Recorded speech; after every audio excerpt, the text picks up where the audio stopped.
one and all. Monique Tuzon here for PTV News Now. Atop tonight's leaderboard of breaking stories, after nearly 4 years since the last time it did, the Bangko Sentral ng Pilipinas cut a key interest rate by 1/4 of a point or 25 basis points to 6.25% earlier today, claiming inflation would fall into its target range and loosen its policy settings to support the economy. BSP Governor and bank head honcho Eli Ramalona said the balance of risks for the inflation outlook tilted toward the downside for the years 2024 and 2025. A Reuters poll shows economists pretty much split on what or where the Bangko Sentral would ultimately lean on, as 13 of the 24 board members showed they weren't keen in raising the interest rate, while the 11 others said they were leaning more toward trimming the 6.5% rate by 1/4 of a point. It was the first time the Philippine Central Bank cut interest rates since November 2020, when the COVID-19 pandemic was on a global rampage. Between the period of May 2022 to October 2023, the Bangko Sentral ng Pilipinas had raised its interest 450 basis points or 4.5% to rein in inflation. It's a race against time, but POTUS Joe Biden is projecting confidence as it pushes Egypt and Qatar to step up efforts to get Hamas on the negotiating table with Israel. With talks scheduled in the Qatari capital of Doha today, Thursday, White House Bureau Chief Patsy Widakuswara filed this report. Gazans bid farewell to loved ones killed in Israeli strikes that have continued since the October 7th terror attack carried out by Hamas, even as the United States and countries in the region push for a ceasefire. Talks are scheduled Thursday in Doha, the capital of Qatar. Hamas, a U.S.-designated terror group, is signaling it will not attend. We expect to be told by the mediators that Israel has accepted what is being offered, and any meeting should be based on talking about implementation mechanisms and setting deadlines rather than negotiating something new. On Wednesday, White House Press Secretary Karine Jean-Pierre projected confidence that talks will happen. There's always a lot of public posturing in advance. We've seen that before. It's not new. But President Joe Biden has admitted peace is elusive. It's getting hard. We'll see what Iran does, and we'll see what happens if there's any attack. But I'm not giving up. An Iranian attack on Israel is feared after the recent killing of Hamas leader Ismail Haniyeh on Iranian soil. Israel did not claim responsibility for the killing, but is widely blamed for the attack. The U.S. has deployed additional military assets to the region as deterrence against Iran and its other proxies, including Hezbollah.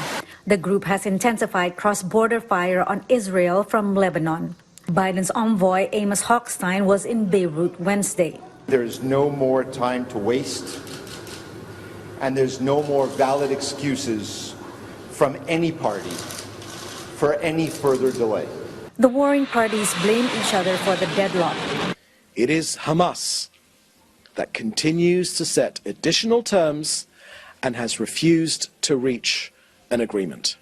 Many are urging Biden to do more to pressure Israel. If he says to Netanyahu, game over, what's coming down the pike, whether it's President Harris or President Trump, there isn't going to be the same kind of long leash for you. So it's time to kind of wrap it up and bring about a new era. That new era is regional integration for Israel in return for Palestinian statehood. But that is way down the line. A ceasefire in Gaza remains the elusive first step. Patsy Widakuswara, VOA News, Washington. At this moment, let's turn to my colleague in PTV's Pine City studios for what's hot and going on in the Cordilleras. Audrey. Naimbag Arabi, Pilipinas. Tapnoad adapay nga umadudag iti umili iti probinsya ti Benguet ang maipaayan iti serbisyo medikal. Ituloy ti lokal a gobyerno ti Benguet nga ipasdag ti kanayunan at bed capacity ti Benguet General Hospital. Sigun kini Governor Melchor Diclas, nakalatangan ti 100 million pesos para iti nasaw apanggap. Iti agdama, 150 aging gana 200 bed capacity ti kabaulan ti Benguet General Hospital. Manamnama ang manayunan iti 50 beds ti paggagasan. na akomodar med dagiti pasyente iti kabangibang a probinsya. May sada iti awagas tapno maipaayan ti umilit iti dekalidad a serbisyo saknan iti salunat. Late pa rin ng hospitals natin, nakikita natin na marami pa rin yung hindi ma-accommodate. Usually, pag hindi na-accommodate, pumunta sa private hospitals, alam naman natin, mas mahal sa private. Kaya usually, gagawin natin, mag-expand na lang tayo sa Benguet General Hospital. Iti dadungapay adamag pan nakipasad dagiti agtutubo a graduate iti technical vocational courses kang runaan dagiti persons with disability. Iyal alukoy ti TESDA ti patungpal da a job fair inton Agosto 24 iti Bagong Convention Center. Jaya dati nagduduma at trabaho iti lokal kan Balasiw Taaw. Dumanon iti nasurok siyam agasot a job vacancy iti Jaya iti Bagong kan Benguet. Kagidan dayta, maangay metlang ti National TV iti enrollment. Sa nga pulukot enam at technical vocational institution ti Mangijaya iti 2,000 a scholarships. Malalukoy metlang dagiti PWDs iti job fair.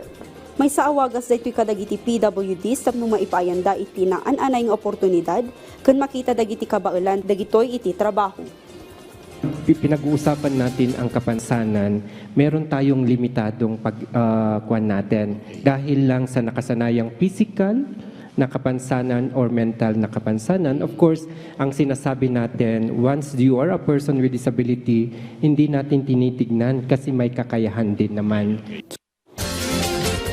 Dagiti damdamag manipud iti PTV Cordillera, Shock, ni Otel Villena, na Imbag Arabi. And that's all she wrote for this evening. Join us anew tomorrow for the evening edition of PTV's News Breaks for the latest stories unfolding here at home and beyond. Monique Tuzon here reminding you to always stay connected by keeping it right here for news you can rely on. And thank you for watching PTV News Now.